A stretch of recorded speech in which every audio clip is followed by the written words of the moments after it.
Hello friends, today we are going to deal with grammar cum translation method. Grammar cum translation method is a way of learning a language by studying the rules of its grammar and then applying these rules to the translation of sentences and text from mother tongue to target language and vice versa. Now, what are the characteristics? Characteristics of grammar cum translation method are: it is an oldest method of English teaching.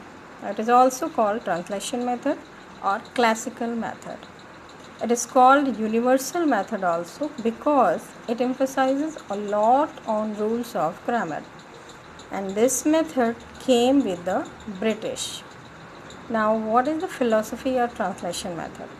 A foreign language can be easily learned through translation. It is the basic philosophy of this language. And another is grammar is the soul of language. And now, what are the principles of translation method? In translation method, mother tongue dominates the teaching of English. Means we always use mother tongue while teaching English in the classroom. Now, vocabulary is taught through bilingual word list. The unit of teaching is word. Means I am going, मैं जा रहा हूँ. Now, the syllabus comprises prose, poetry, grammar and written work.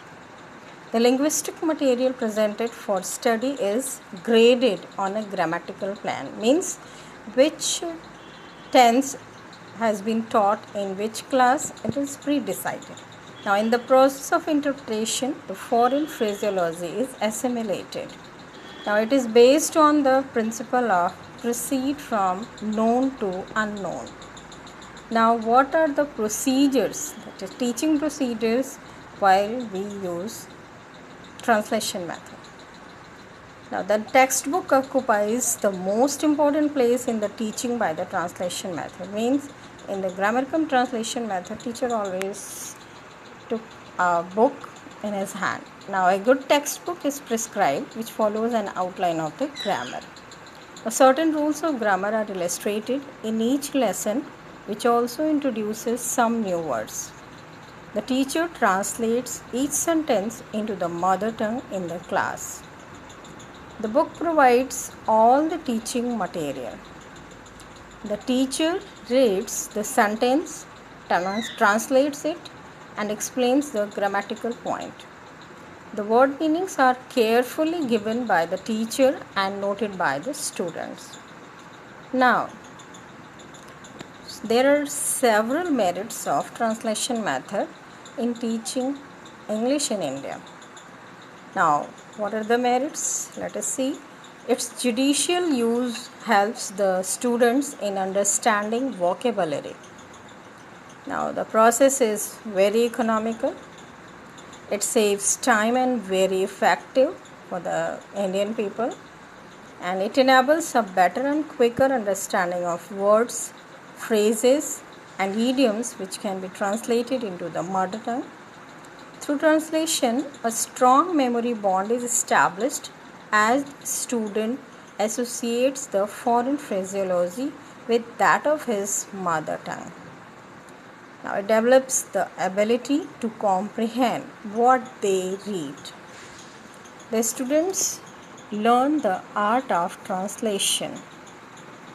It helps in testing the comprehension. The teacher can ask the students to answer in mother tongue. The method is very helpful for the smaller classes. Now, it very comfortably used in overcrowded class. Now, irrespective of so many demerits, there are also some demerits of translation method.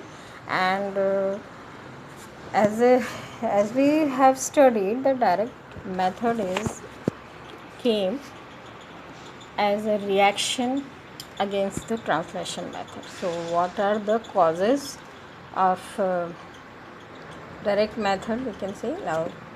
Let's see. So, there are some demerits, and these demerits are: the method focuses primarily on reading and writing skills with little attention to listening and speaking.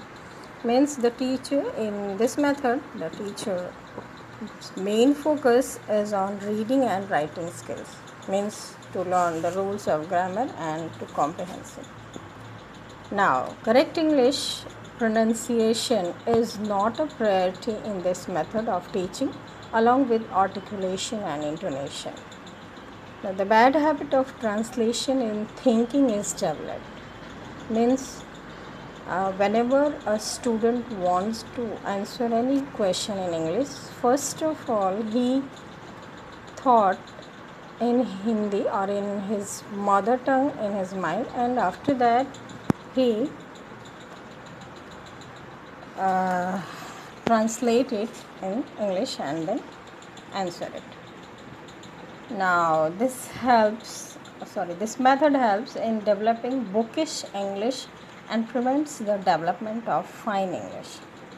It reduces all chances to develop oral expression. A good speaker impresses more than a good writer. Now the lessons in this method become dull and burdensome, and it ignores the two important aspects of the English, the phonetics and fluency of speech. That's all. Have a nice day. Thank you.